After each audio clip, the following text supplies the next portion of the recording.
उत्तर दिया, लूका रचित सुसमाचार अध्याय 10 और उसका 30 पद।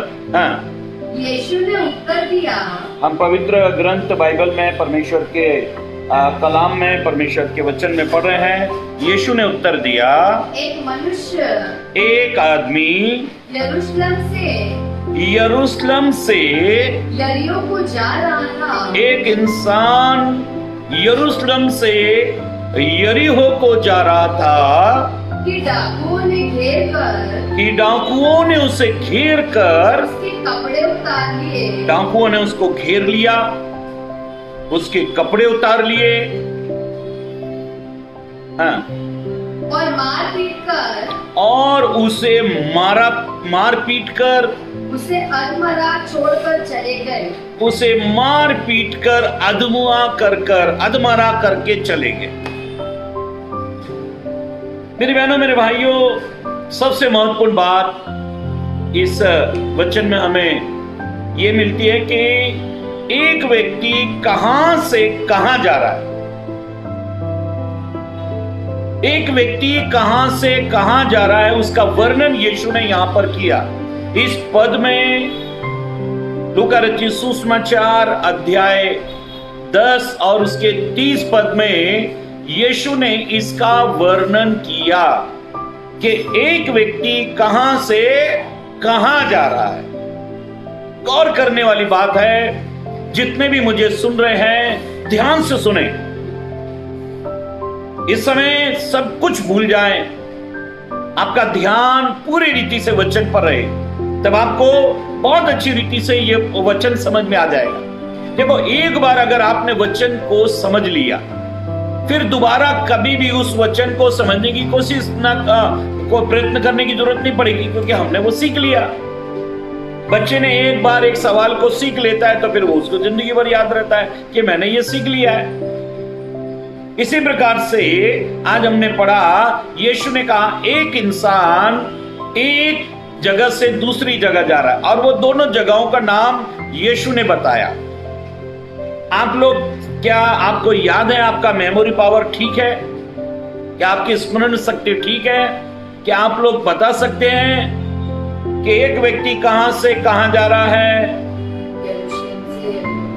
यरूशलेम से यरीहो जा रहा है। एक इंसान यरूशलेम से यरीहो की यात्रा कर रहा है। मेरे बहनों, मेरे भाइयों, परमेश्वर के अभिषिक्तों, एक बात हमेशा याद रखें, आपकी शुरुआत, जीवन की शुरुआत और जीवन का अंत, इसका पूरा रिकॉर्ड प्रभु के पास में। आपके जीवन की शुरुआत और जीवन का अंतिम पड़ाव। अगर आप अपने जीवन में बहुत गंभीर हैं तो याद रखें, जो रास्ता आपने चूज किया है, जो रास्ता आपने पसंद किया है, जो रास्ते पे आपने चलना शुरू किया और उसके अंत कहां कर दिया। आप कहां से कहां जा रहे हैं? बाइबल में एक स्त्री है, केवल भागी जा रही है, केवल भाग रही है। परमेश्वर के दूत ने उससे 2 सवाल किए। क्या सवाल थे वो? उस स्त्री का नाम था हाजिरा। वो अब्राहम की दासी थी, और ऐसे लिखा है, परमेश्वर के दूत ने उससे पूछा, क्या पूछा? हे हाजिरा, तू कहां से आती और कहां को जाती? तू कहां से आती और तू कहां को जाती? मेरी बहनों, मेरे भाइयों, ये 2 सवाल हमारी जिंदगी के लिए बड़े महत्वपूर्ण हैं। आपको ये मालूम होना चाहिए कि मेरे जीवन की शुरुआत और मेरे जीवन का अंत क्या होगा। और इसलिए पवित्र शास्त्र बाइबल में, पवित्र कलाम में हम पढ़ रहे हैं, पवित्र वचन में हम पढ़ रहे हैं, और बाइबल में अभी हमने पढ़ा, एक व्यक्ति यरूशलेम से यात्रा शुरू कर रहा है।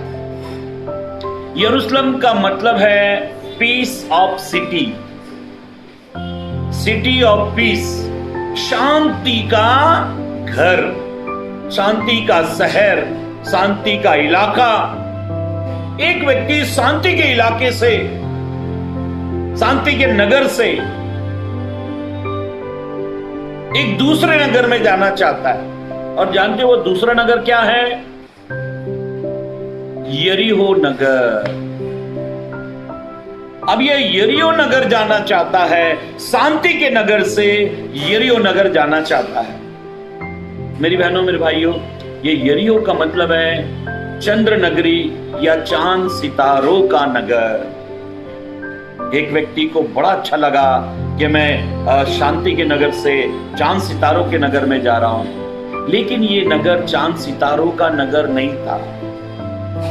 ये नगर खुदा के कलाम में हम पढ़ते हैं कि ये एक श्रापित नगर था। खुदा ने इस नगर को श्राप दे रखा था, क्योंकि यहाँ के लोग, यरीहो के लोग, खुदा की दृष्टि में बहुत पापी थे। और खुदा ने कहा इस यरीहो नगर को कोई नहीं बसाना। जब ये यरीहो नगर उद्ध्वस्त कर दिया गया, जब ये यरीहो नगर खत्म कर दिया गया, तब खुदा ने ये कहा था इस नगर को कोई नहीं बसाना। लेकिन ये नगर बस गया, इस नगर में लोग रहने लगे और ये नगर तबाही का नगर कहलाने लगा। आज हर इंसान अपने रास्ते शांति के नगर से कहीं ना कहीं इस चकमक चमचमाती दुनिया में, रंगीली दुनिया में, आकर्षित करने वाली दुनिया में कहीं ना कहीं इंसान चला जाता है। बाइबल ये कहती है, खुदा का कलाम कहता है, सिटी ऑफ पीस, शांति का नगर। यहां से वो यरीहो नगर जो पाप का नगर है वहां चला गया। देखो यरूशलेम जो है ये शांति का नगर है। एक पद को पढ़ लेंगे, लूका रचित सुसमाचार 2 अध्याय, लूका रचित सुसमाचार अध्याय 2 36 से पढ़े।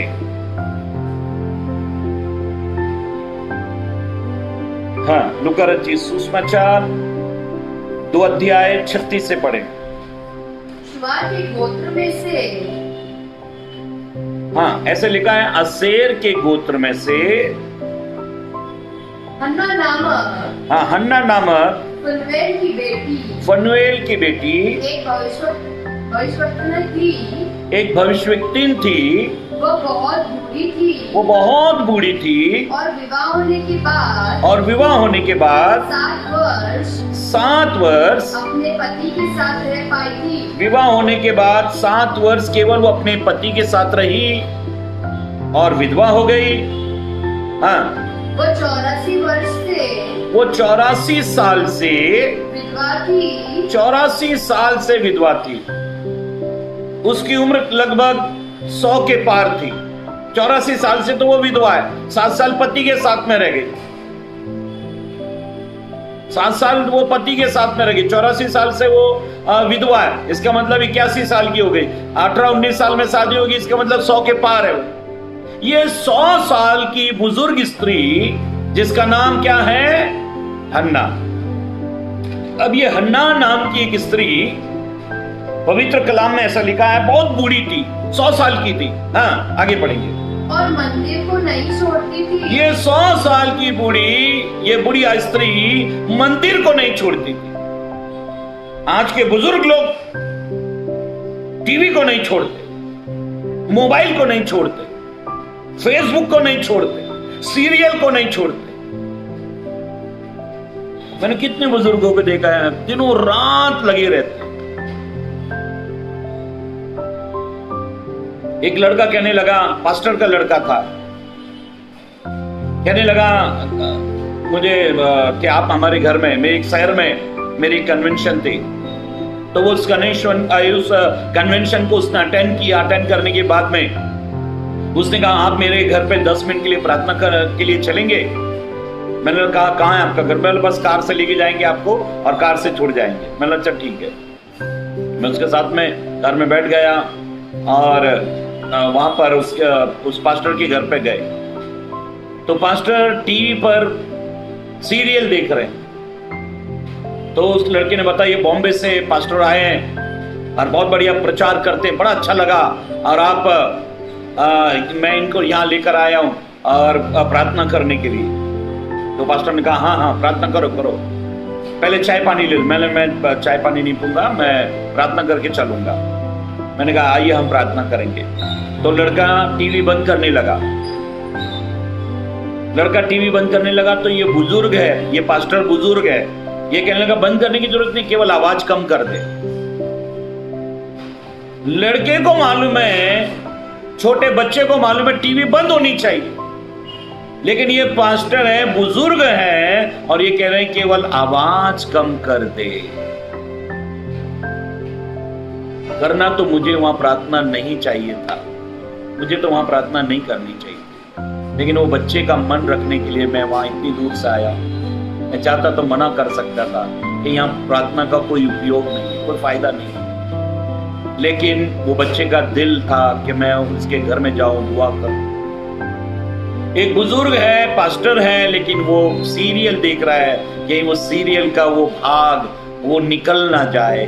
जैसे मैंने प्रार्थना खत्म की, तुरंत बुजुर्ग पास्टर उठे और आवाज फास्ट कर दी। मेरी बहनों, मेरे भाइयों, जितने भी बुजुर्ग लोग हैं अगर मुझे सुन रहे हैं तो मैं उनको कहना चाहता हूं कि बुजुर्गों, आपकी डांट फटकार लोगों को नहीं चाहिए। घर में आपकी डांट फटकार लोगों को नहीं चाहिए, आपके सफेद बाल नहीं चाहिए, लेकिन आपका चरित्र, आपकी अच्छी गवाही उनको चाहिए। वो खुद ब खुद अच्छे रास्ते पर चले आएंगे। 100 साल की बुजुर्ग स्त्री है, वो मंदिर को नहीं छोड़ती, हाँ, पर उपवास और प्रार्थना कर करके रात दिन उपासना किया करती थी।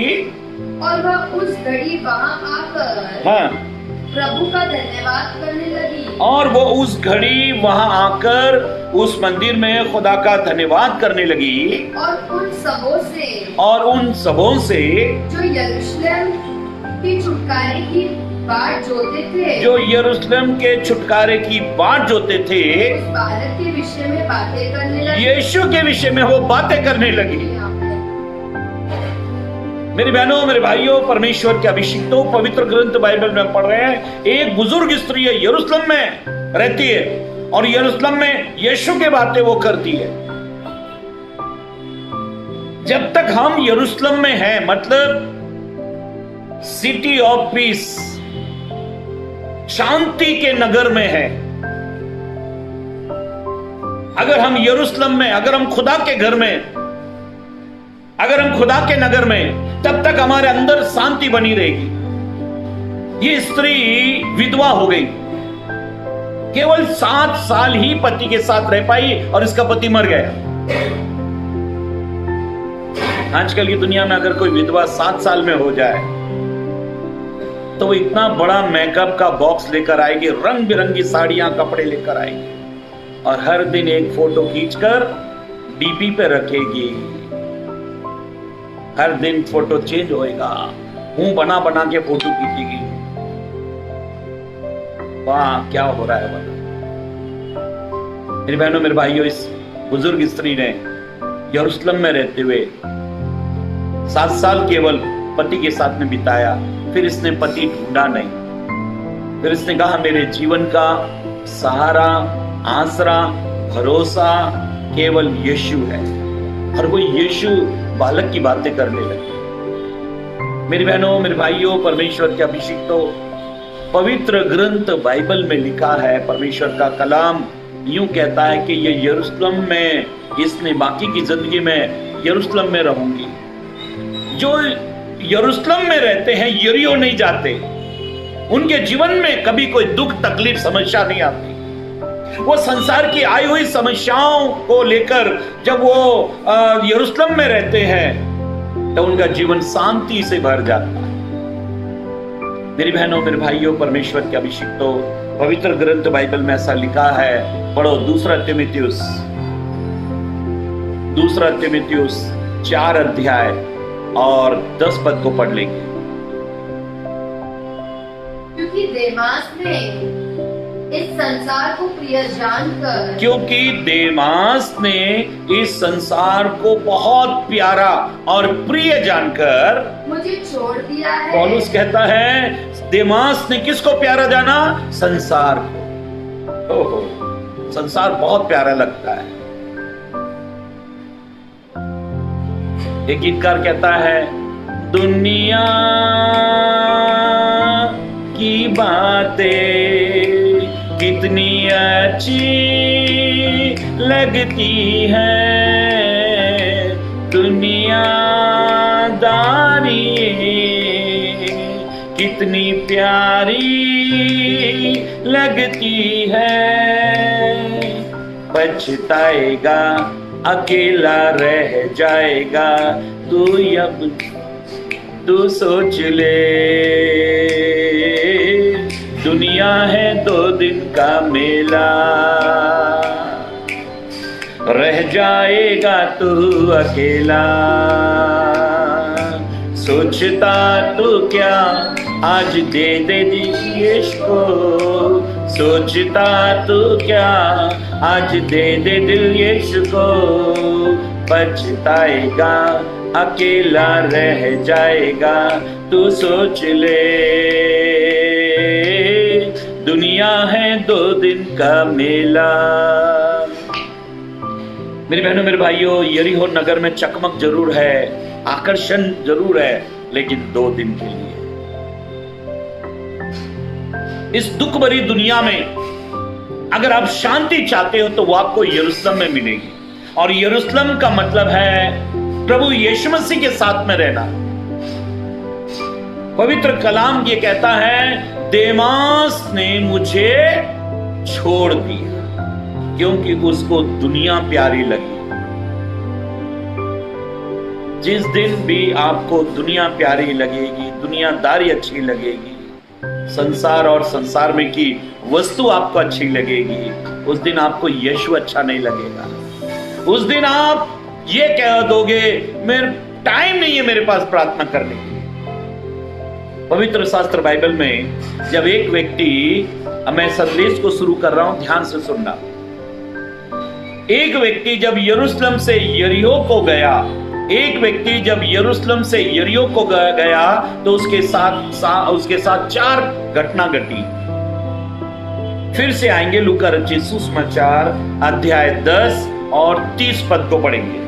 यीशु ने उत्तर दिया, एक मनुष्य, एक इंसान यरूशलेम से यरीहो को जा रहा था, एक इंसान यरूशलेम से यरीहो को जा रहा था कि डाकुओं ने घेर कर, यरूशलेम से यरीहो, यरूशलेम में रहो, यरीहो मत जाओ।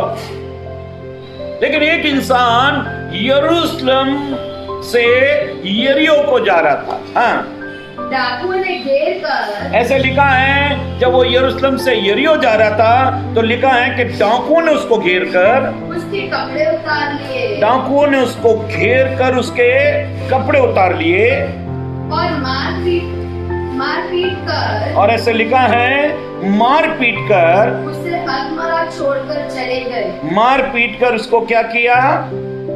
अधमरा छोड़कर चले गए।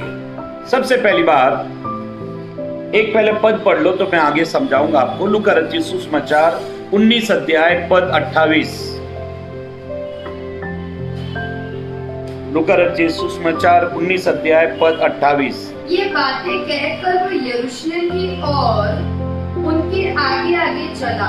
ये बातें कहकर यीशु ने प्रचार करने के बाद, हाँ आगे पढ़ो, वह यरूशलेम की ओर, हाँ उनके आगे आगे चला। अब लिखा है यीशु मसीह यरूशलेम की ओर जा रहे हैं। यीशु कहां जा रहे हैं? यरूशलेम की ओर जा रहे हैं, क्योंकि यरूशलेम में उद्धार है, यरूशलेम में छुटकारा है। ये बातें कहकर यीशु उनके आगे आगे यरूशलेम की ओर जा रहे हैं। लेकिन एक व्यक्ति यरूशलेम से यरीहो जा रहा है, और यरीहो एक श्रापित देश, एक श्रापित नगर, खुदा की ओर से श्रापित था। बाइबल ये कहती है, खुदा का कलाम कहता है कि जब एक व्यक्ति यरूशलेम से यरीहो की ओर जा रहा था तो ऐसा लिखा है डाकुओं ने उसको घेर कर उसको घेर लिया।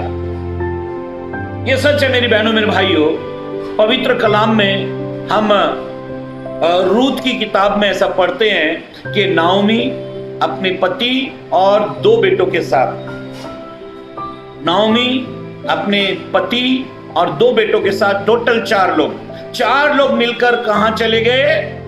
मोआब चले गए। कहां से? बेथलेहम से। बेथलेहम का मतलब है रोटी का घर। ये बेथलेहम से कहां चले गए? मोआब चले गए। और मोआब का मतलब है आशाहीन लोग, जिनको कोई होप नहीं है, जिनको कोई आशा नहीं है, ये उनके बीच में चले गए। और जानते हो बाइबल ये कहती है, खुदा का कलाम कहता है कि नाओमी बची, पति मर गया, दोनों बेटे मर गए। जब भी आप मोआब की तरफ जाते हो बेथलेहम से, जब भी आप यरूशलेम से यरीहो की तरफ जाते हो, कुछ ना कुछ खो देते हो। हम प्रभु में रहने के बाद में अगर संसार की तरफ जाते हैं या शैतान की तरफ जाते हैं तो हमारा बहुत भारी नुकसान होता है। और ऐसा लिखा है कि डाकुओं ने उस व्यक्ति को जो यरूशलेम से यरीहो जा रहा था घेर लिया। नाओमी को, उसके पति को, उसके दोनों बेटों को बीमारियों ने, तकलीफों ने घेर लिया।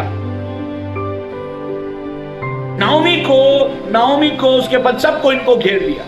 और जानते हो नाओमी और उसके दोनों बेटों को घेरकर मौत ने, बीमारी ने मार डाला। जब भी हम आत्मिक जीवन जीते जीते संसार की तरफ जाएंगे, हमको बहुत भारी नुकसान हो जाएगा। इस लॉकडाउन में भी आप कहीं भी क्यों ना, चर्च क्यों ना बंद हो, लेकिन अपने आत्मिक जीवन को बनाकर और बढ़ाकर रखना ये आपका काम है।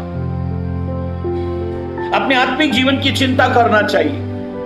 कितने लोगों को मालूम है पास्टर अनिल पात्रे बुधवार को आएंगे, शुक्रवार को आएंगे, संडे को आएंगे, बराबर इंतजार में बैठे रहते हैं, बराबर चिंता करते हैं।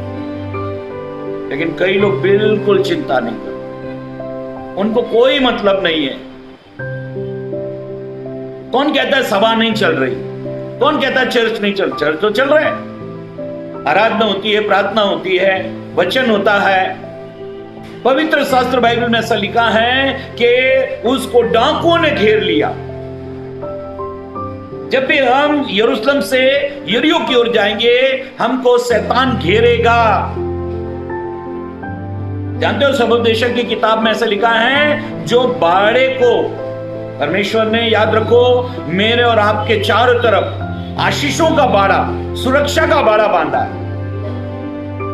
ऐसे लिखा है अय्यूब और उसकी संपत्ति पर परमेश्वर ने चारों तरफ उसके बाड़ा, बाउंड्री बांध कर रखी थी। और सबोपदेशक की किताब कहती है कि जो कोई उस बाड़े को तोड़ेगा उसको सांप डसेगा। मतलब उस पर शैतान हमला करेगा।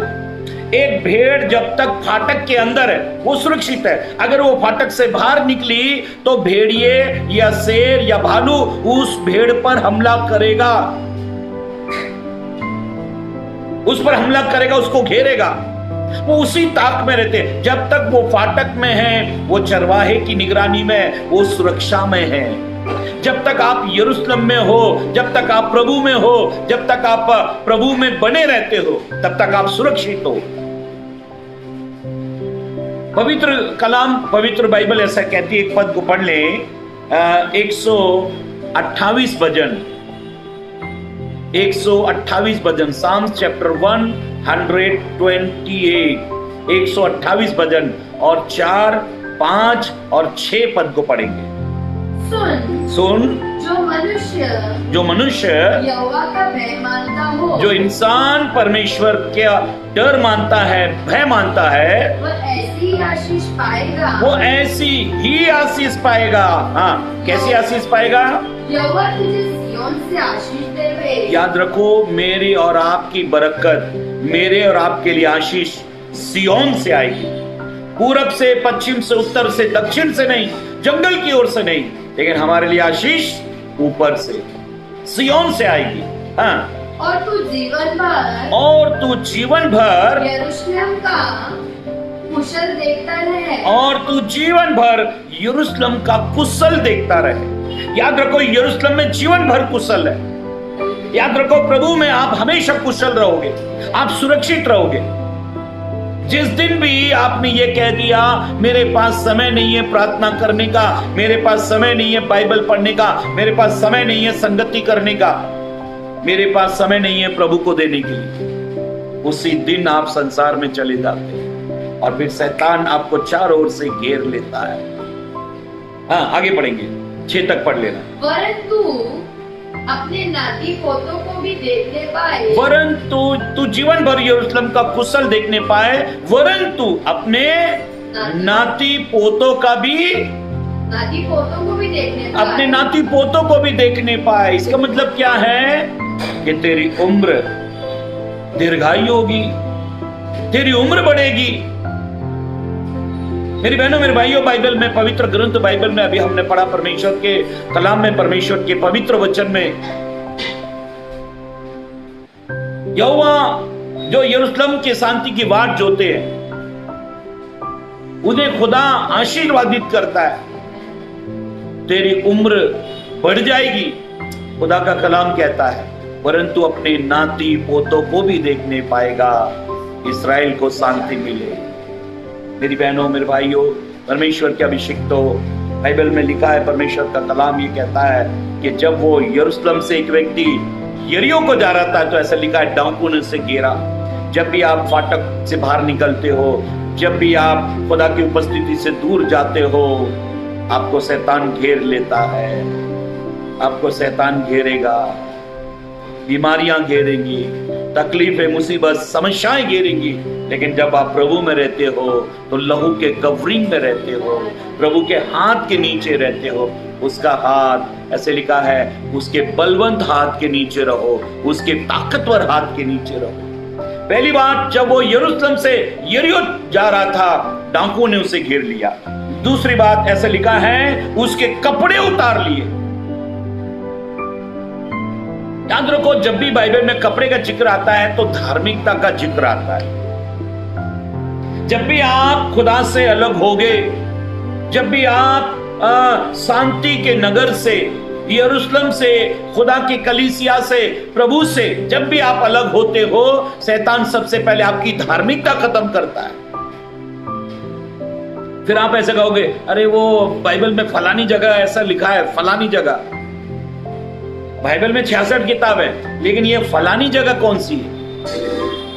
फलानी जगह समझ में नहीं आती। लेकिन हर आदमी जब प्रभु से दूर होता है तो वो कहता है, बाइबल में फलानी जगह लिखा है। अब ये फलानी कौन सी किताब है, मैंने तो आज तक पढ़ी नहीं। इसका मतलब है ये आदमी खुदा से दूर है। लेकिन जो दिनों रात वचन पढ़ता है वो ऐसा नहीं कहता कि फलानी फलानी जगह पर ये लिखा है। वो सीधा चैप्टर, बुक, चैप्टर, वर्स बताएगा। वो प्रभु में है। हाँ, एक आध बार वो भूल गए, वो बात अलग होगी। पवित्र शास्त्र बाइबल में, परमेश्वर के कलाम में हम पढ़ रहे हैं कि डाकुओं ने उनके कपड़े उतार लिए। सबसे पहली बात, जब आप खुदा से अलग होते हो, यरूशलेम से अलग होते हो, संगति से अलग होते हो, प्रार्थना से, वचन से, आराधना से अलग होते हो, आपकी धार्मिकता पर शैतान का अटैक होता है। आपकी धार्मिकता पर शैतान का अटैक है। वचन में ऐसे लिखा है, बाइबल ये कहती है, पढ़ो, उत्पत्ति किताब 3 अध्याय 6 पद। उत्पत्ति किताब 3 अध्याय 6 पद।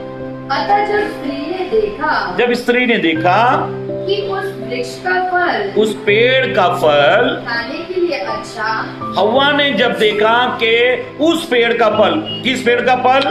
जिस पेड़ के फल को खाने के लिए खुदा ने मना किया था, उस पेड़ का फल देखा। हाँ, खाने के लिए अच्छा। हाँ, जैसे उस फल को देखा तो क्या देखा? खाने के लिए कैसा है? अच्छा है। जब भी आप संसार को देखोगे तो कैसा लगेगा? अच्छा, बहुत अच्छा। एक जगह गीत बज रहा था,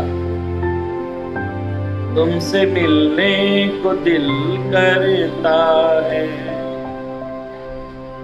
और विश्वासी उसको झूम रहा है। मैंने बोला, भाई तुमको खुदा से मिलने को दिल नहीं करता? आज हर आदमी से मिलने को खुदा को दिल करता है, बहुत दिल करता है। इंसान का दिल वहां पर लगा हुआ है। कलाम ये कहता है, बाइबल ये कहती है कि हवा उस फल को जिसको खाने के लिए प्रभु ने मना किया। ये दुनिया मेरी समझ में नहीं आई। जहां लिखा रहता है यहाँ पेशाब करना मना है, वहीं सब लोग पेशाब कर रहे हैं। जहां लिखा है कचरा फेंकना मना है, सब लोग वहीं कचरा फेंक रहे हैं। जहां लिखा है यहाँ थूकना मना है, वहीं सबसे ज्यादा आपको थूक मिलेगा।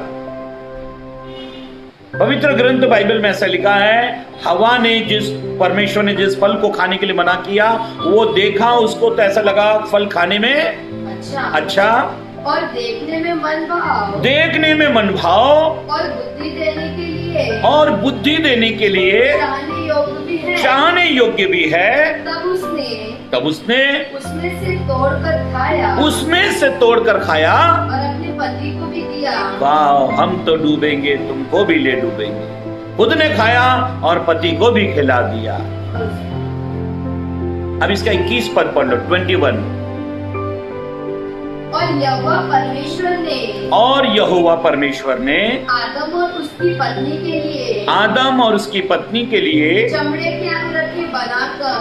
के अंगरखे बनाकर उनको पहना दिए। क्या हुआ? नंगे हो गए।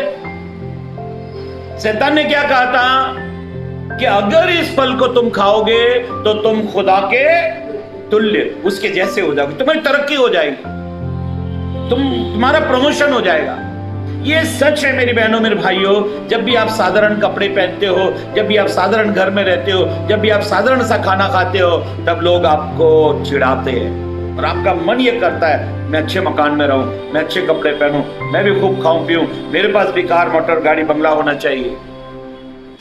और जब इसकी तरफ हम जाते हैं तो हमारे हाथ कुछ नहीं लगता। वचन में ऐसा लिखा है, आदम हवा नंगे थे इसलिए खुदा ने उनको कपड़े दिए, चमड़े के कपड़े। शैतान ने उनको नंगा कर दिया। लिखा है कि जब यरूशलेम से वो यरीहो की ओर जा रहा था तो डाकू ने उसके कपड़े उतार लिए, आदम हवा के कपड़े उतार दिए। जानते हो आदम हवा को कौन से कपड़े थे? तेजोमय ज्योति के कपड़े।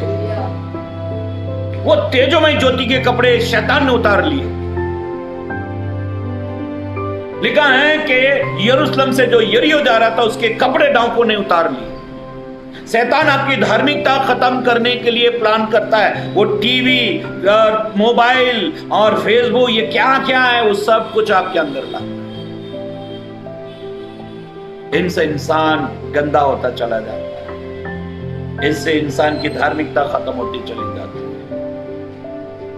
मेरी बहनों मेरे भाइयों, जब टेक्नोलॉजी कुछ भी नहीं थी, जब मैं बाइबल स्कूल पढ़ रहा था, हमारे पास में स्टडी मटेरियल कुछ भी नहीं था। स्टडी करने के लिए मटेरियल कुछ भी नहीं सिवाय बाइबल के, कुछ भी नहीं। और आज देखो जरा फटाफट कोई भी गूगल पे डालो, सर्च कर लो, इधर उधर से बहुत सारी किताब है, ये रेडीमेड प्रचार, ये वो बहुत कुछ है। लेकिन जब मैं बाइबल स्कूल पढ़ रहा था, हमारे पास में स्टडी मटेरियल कुछ भी नहीं, कुछ भी नहीं। बाइबल पढ़ो, प्रचार करो। आज इतनी टेक्नोलॉजी आ गई, ये सब आ गई, लेकिन इंसान बुद्धू का बुद्धू, उसको कोई वचन याद नहीं। इंसान का ज्ञान खत्म हो गया, टेक्नोलॉजी पर बहुत भरोसा कर लिया।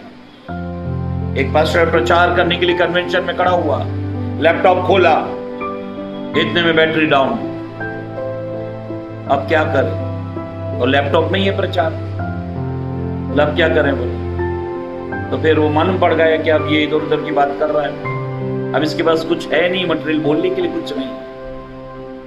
मेरी बहनों मेरे भाइयों, बाइबल ये कहती है, परमेश्वर का कलाम कहता है, पढ़ो प्रकाशित वाक्य 3 अध्याय 17 और 18 पद पढ़ो। प्रकाशित वाक्य 3 अध्याय 17 और 18। हाँ, तू कहता है कि मैं धनी हूँ, तू कहता है मैं धनी हूँ और धनवान हो गया हूँ और मुझे किसी वस्तु की घटी नहीं। मैं, तू कहता है मैं धनवान हो गया हूँ, मुझे किसी वस्तु की घटी नहीं है। और ये नहीं जानता कि और तू ये नहीं जानता कि तू अभागा और तुच्छ और तू अभागा है, तू तुच्छ है, तू कंगाल है, और अंधा और नंगा है, और तू अंधा और तू नंगा है। मेरे बहनों मेरे भाइयों, पवित्र ग्रंथ बाइबल में परमेश्वर के कलाम में हम पढ़ रहे हैं धार्मिकता की झिलम। पौलुस कहता है तुम धार्मिकता की झिलम पहन लो। ये धार्मिकता की झिलम क्या करती जानते हो?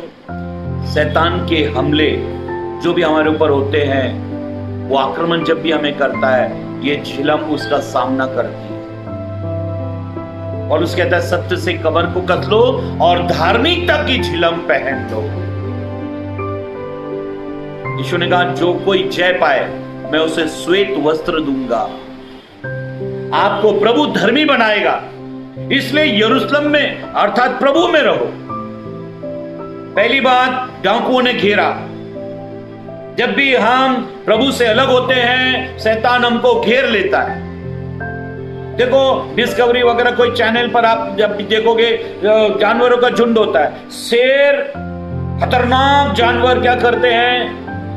वो छुपे रहते हैं। जो भी झुंड से अलग हुआ जानवर उसके ऊपर हमला कर देते हैं, क्योंकि वो अपने झुंड से अलग हो गया।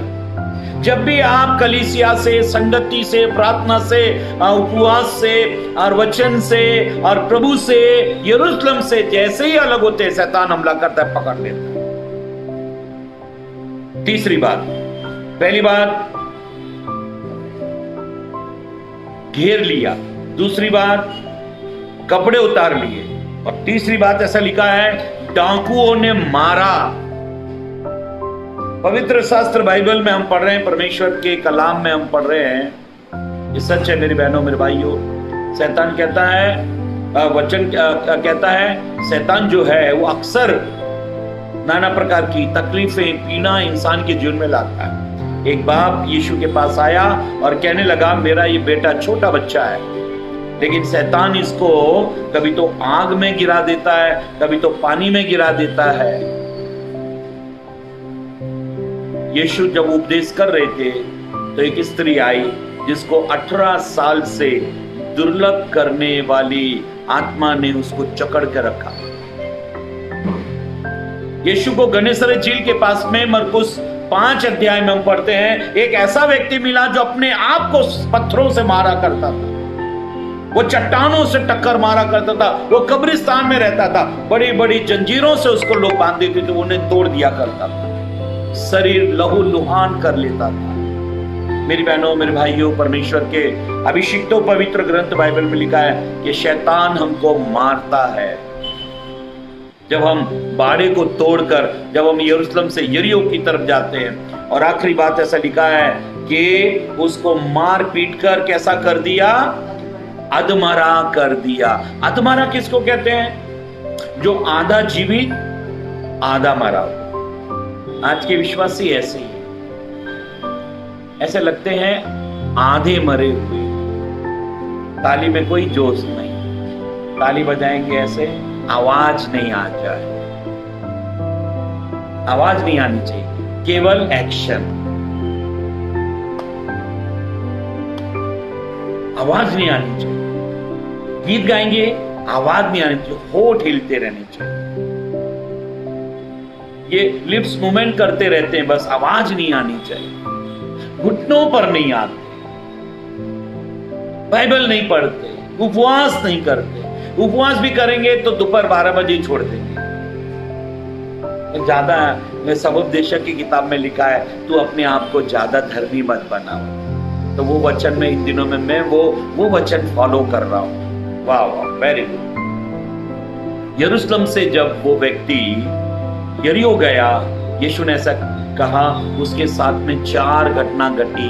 पहली घटना डाकुओं ने घेर लिया, दूसरी घटना उसके कपड़े उतार लिए, तीसरी घटना ऐसा लिखा है कि डाकुओं ने उसको मारा, और चौथी घटना उसका हाल ऐसा कर दिया कि अब ना तो वो जिंदों में गिनती है ना तो वो मुर्दों में गिनती है। एक बहन का फोन आया, उससे कहने लगी मेरी मौसी 1 हफ्ते पहले मर गई, लेकिन डॉक्टरों ने अभी उसको जिंदा रखा है। साइंस के हिसाब से वो मर चुकी है, लेकिन अभी तक उसको ऑक्सीजन पे रखा है, वो ऑक्सीजन हटाएंगे तो मर जाएगी। 25,000 रुपए पर डे ले रहे हैं और पूछते कितना दिन जिंदा रखना। साइंस के हिसाब से वो मरी हुई, लेकिन केवल जितना दिन आप बोलोगे जिंदा रहेगी, ऑक्सीजन हटाएंगे मर जाएंगे, तो उसको जिंदगी कहते हैं। ऐसे लिखा है कि डाकुओं ने उस व्यक्ति को अध मरा कर दिया, आधा जिंदा आधा मरा, लेकिन उसके जिंदों में गिनती नहीं है। आज कई लोगों से आप पूछो, मसीह लोगों से पूछो, और कैसे हो, खुश हो, तो वो लोग क्या कहते हैं, हाँ दिन काट रहे हैं, दिन को काट रहे हैं। पता है उनके पास ऐसी कैंची है, ये दिन को ही काट देते हैं। मेरी बहनों मेरे भाइयों, यरूशलेम से जो व्यक्ति यरीहो गया, उसके साथ में 4 घटना घटी। अगर आप यरूशलेम में हो, अगर आप शांति के घर में हो, तो आप सुरक्षित हो, आप आशीषित हो, आपकी उम्र बढ़ेगी, आप नाती पोतों को देखने पाओगे, आप खुदा में आनंद मनाओगे, आप खुश रहोगे, आप तसल्ली से रहोगे, आप उद्धार में बने रहोगे और स्वर्ग राज्य के लिए तैयार हो जाओगे। इसलिए कभी भी यरूशलेम से यरीहो की तरफ कभी मत जाना। आइए अपनी आंखों को बंद करें, प्रार्थना करें। हे सर्वशक्तिमान परमेश्वर पिता, हम आपका धन्यवाद करते हैं, स्तुति करते, बड़ाई करते, प्रशंसा करते। प्रभु अपने सुनने वालों को आप आशीर्वादित करें, आपका अनुग्रह इन सब के ऊपर बना रहे। प्रभु जी, आपने हर एक को ब्लेस किया, आशीष किया, इसके लिए धन्यवाद। अब सारी बातों के लिए हम आपका धन्यवाद करते हैं। प्रार्थना यीशु के नाम से मांगते हैं।